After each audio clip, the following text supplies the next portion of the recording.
China and Africa. One is the biggest developing country in the world. The other a continent hosting the largest number of developing states. When these two come together, huge opportunities can arise. China became the largest trade partner of Africa as early as 2009. Bilateral trade volume grew to exceed $220 billion in 2014. Over 2,000 Chinese enterprises are now investing in African energy, power, and infrastructure development. None of these achievements could have been realized without financial cooperation. Africa is a place of huge potential, where development of all sorts is greatly needed. But that takes money, and that's why financial cooperation between China and Africa is so important. Underdeveloped financial systems in Africa cannot meet accelerating economic growth. Many Chinese financial institutions are taking the opportunity to offer some support. In 2008, ICBC spent $5 billion acquiring 20% of shares from Standard Bank Group, which is the largest bank in Africa. This was the largest financial investment made by Chinese banks overseas.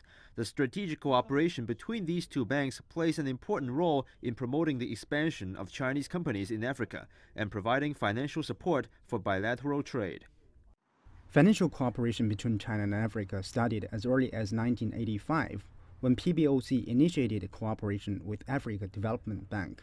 China became the largest lender to African countries in 2010, exceeding even the World Bank. Early this year, the Chinese Central Bank also signed an agreement on currency swap of 300 billion yuan with South African Reserve Bank. China Construction Bank opened its second branch in South Africa this September. During the African Investment Summit held in 2013, China Exim Bank said China will provide up to $1 trillion of financing for African countries by 2025. But Chinese financial institutions are not just providing money.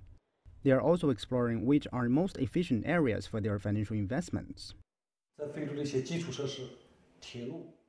Infrastructure projects like railway, road, power, and telecommunication require lots of investment. But most African countries are not in a position to finance these projects on their own. We provide financial support through equity participation or direct loans, which are of great interest to Chinese investors.